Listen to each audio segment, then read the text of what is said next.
May magkakaibigang nagngangalang Yumi, Agatha, Britney, Yuri at Luna. Nagbabalak silang magbakasyon sa probinsya ni na Agatha.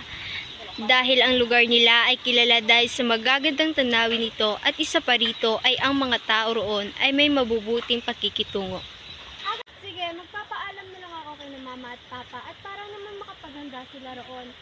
Kaya sa plano niyong pumunta. Kung okay lang sa inyo, bukas agad. Ako rin malaman kung paano yung pamumuhay sa probinsya nila Agatha. Alam na si Agatha sa kanyang magulang, ganun din ng kanyang mga kaibigan. Wala namang naging problema kaya kinaumagahan ay nagkita-kita sila sa pinag-usapan nilang tagpuan.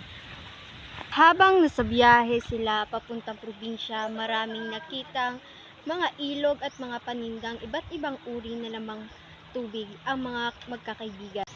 Ang ganda! Wow, so trip. Oo nga. Grabe, Agatha. Parang napaka-fresh sa lugar niyo ah. Totoo lang, dahil sa kasi sinado ang mga tao dito sa amin. Kung yan sobrang linis na kapatiran dito sa namin. Seryoso? Sobrang laki ng kakaiba dito sa Agatha. Sarap siguro manirahan dito Agatha, no? Sinabi mo pa. Tsaka alam mo ba, hindi lang yung magagandang tanawin ang maipagmamalaki namin. Ano pa? Malalaman niyo lang pagdating sa bahay.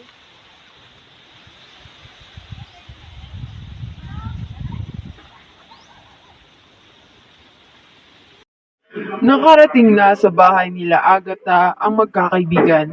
Nahihiyang bumati ang magkakaibigan sa pamilya ni Agatha dahil sa pagsalubong nila sa kanila. Sobrang daming handa at lahat ng kamag-anak ni Agatha ay naroon din upang salubungin ang magkakaibigan.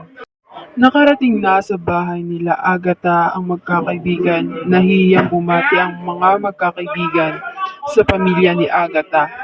Dahil sa pagsalubong nila sa kanila, sobrang dami ng handa at lahat ng kamag-anak ni Agatha ay naroon din upang salubungin ang magkakaibigan.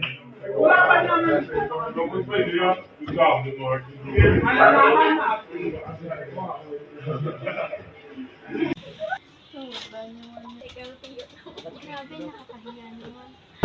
Hindi ko expect, grabe sila mag-welcome sa atin. Asikaso nila sa atin. Masarap din ang handa French at yung mga kapitbahay nila, grabe bumati rin sa atin. Okay lang kayo? Laking gulat ng magkakaibigan.